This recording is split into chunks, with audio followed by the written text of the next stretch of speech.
perkenalkan nama saya Utari Imrotus Solehah, NIM 2152111192 dari kelas MIS 2F. Di sini saya akan menjawab pertanyaan UAS, yaitu yang pertama, jelaskan urgensi Al-Quran dan Al-Hadis itu apa saja? Yaitu jawabannya yang pertama, urgensi mempelajari Al-Quran untuk ibadah. Al-Quran adalah kitabullah yang membacanya dinilai ibadah. Nabi Muhammad SAW pernah bersabda, bukanlah kukatakan alif lam mim itu satu huruf, tetapi alif satu huruf, lam satu huruf, mim satu huruf. Masing-masing huruf diberi pahala 10 kebajikan. Al-Hadis, tidak seperti bacaan lain. Membaca Al-Quran baik mengerti makna atau tidak, artinya dinilai sebagai ibadah di sisi Allah Subhanahu wa Ta'ala.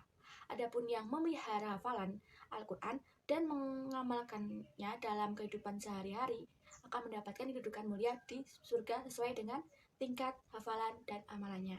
Dua, yaitu urgensi mempelajari Al-Quran sebagai pedoman hidup. Allah secara tegas menyebut bahwa tujuan diberikannya Al-Quran adalah sebagai petunjuk bagi kehidupan seluruh umat manusia.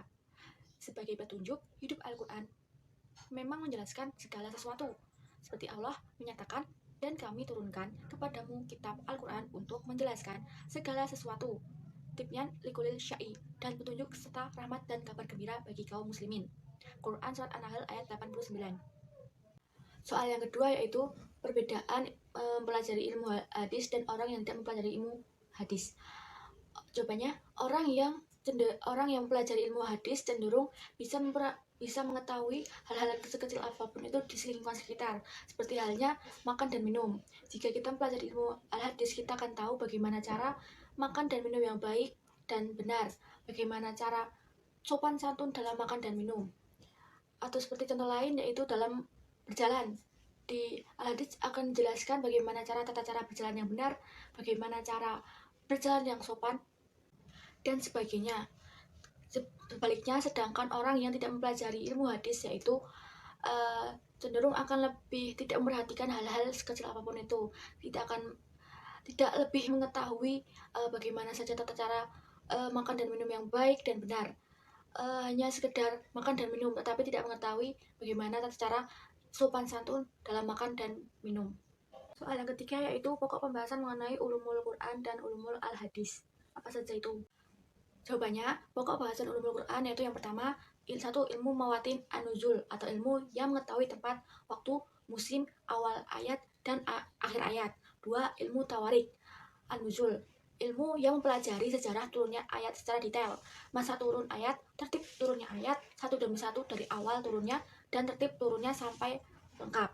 Yang ketiga yaitu ilmu asbab an-nuzul, ilmu yang mempelajari sebab turunnya ayat dalam Al-Quran.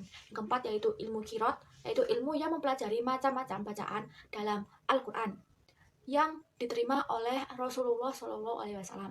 Yang kelima yaitu ilmu tajwid, ilmu yang mempelajari kapan mulai dan berhentinya bacaan pada dalam Al-Quran.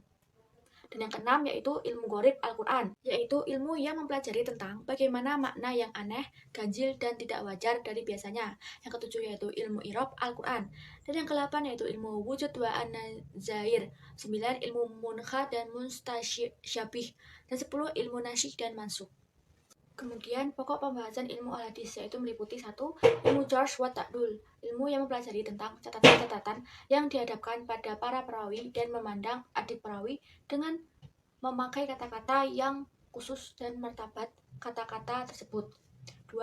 Ilmu ilail hadis, yaitu ilmu yang mempelajari sebab-sebab tersembunyi tidak nyata yang dapat mencatat hadis baik dari sisi sanad maupun matanya.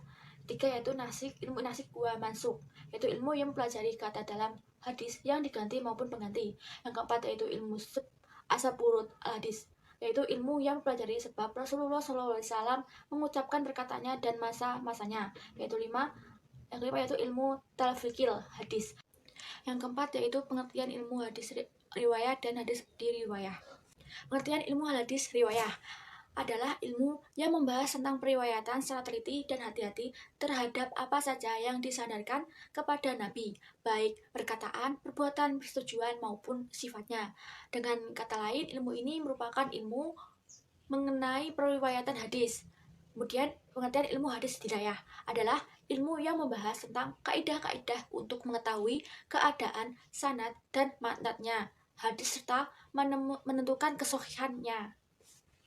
Soal yang kelima yaitu perbedaan antara hadis, sunnah, athar, dan khobar, dan berikanlah masing-masing contohnya. Jawabannya yaitu yang pertama hadis. Hadis adalah secara bahasa berarti al-jadid, yang artinya adalah sesuatu yang baru, yakni kebalikan dari al-qadim yang artinya sesuatu lama. Jadi hadis menurut istilah yaitu hadis adalah segala sesuatu yang disadarkan kepada Nabi Shallallahu Alaihi Wasallam, baik itu ucapan, perbuatan, persetujuan, sifat fisik maupun kepribadian. Contohnya yaitu hufat al-jannah bil makarihi wal khufan nari bil syahawat, yang artinya itu surga dikelilingi dengan sesuatu yang tidak disenangi, neraka dikelilingi dengan sesuatu yang menyenangkan. Hadis riwayat Muslim. Kemudian sunnah. Sunnah secara bahasa berarti asyirah al-mutabah, yang artinya yaitu jalan yang diikuti. Adapun sunnah menurut istilah yaitu segala sesuatu yang dinukil dari Nabi Shallallahu Alaihi Wasallam, baik dari ucapan, perbuatan, persetujuan, sifat fisik, kepribadian maupun perjalanan hidup, baik itu sebelum diutus maupun sesudah diutus. Contohnya, saya mendengar Rasulullah SAW bersabda, semoga Allah memperindah orang yang mendengar hadis dariku, lalu menghafal dan menyampaikannya kepada orang lain. Berapa banyak orang menyampaikan ilmu kepada orang yang lebih berilmu, dan berapa banyak pembawa ilmu yang tidak berilmu. At-asar secara bahasa berarti bagiatun asyai, yang artinya sisa dari sesuatu atau jejak. Kemudian menurut istilah, atsar adalah sebuah bentuk yang dimana dilakukan periwayatan yang berasal dari sahabat dan juga dilakukan penyandaran dengan kata yang diberikan oleh Nabi Muhammad SAW. Contohnya, menurut sunnah, hendaklah imam bertakbir pada hari raya Fitri dan hari raya Adha sebanyak 9 kali ketika duduk di atas mimbar sebelum berkhutbah. Hadis riwayat Baihaqi. Kemudian khobar. Khobar adalah segala sesuatu yang disadarkan atau berasal dari Nabi Shallallahu Alaihi Wasallam atau selainnya. Sebagian ulama berpendapat bahwa khobar itu dikhususkan untuk segala sesuatu yang datang atau berasal dari selain Nabi SAW. Contohnya perkataan Ali bin Abi Thalib, yaitu termasuk sunnah ialah meletakkan tangan di bawah pusar sewaktu melakukan sholat. Hadis riwayat Abu Dawud. Kemudian hadis qudsi. Hadis qudsi adalah hadis yang diriwayatkan oleh Nabi Shallallahu Alaihi Wasallam dari Allah Ta'ala. Contoh hadis qudsi yaitu dari Abu Hurairah radhiyallahu anhu. Ia berkata, Nabi Shallallahu Alaihi Wasallam bersabda, Allah Ta'ala berfirman, sesungguhnya aku di sisi persangkaan hambaku, dan aku bersamanya ketika ia mengingatkanku. Jika ia mengingatku di dalam dirinya, maka aku mengingatnya di dalam diriku, dan jika ia mengingatku di kumpulan orang, maka aku mengingatnya di kumpulan orang banyak yang lebih baik dari mereka.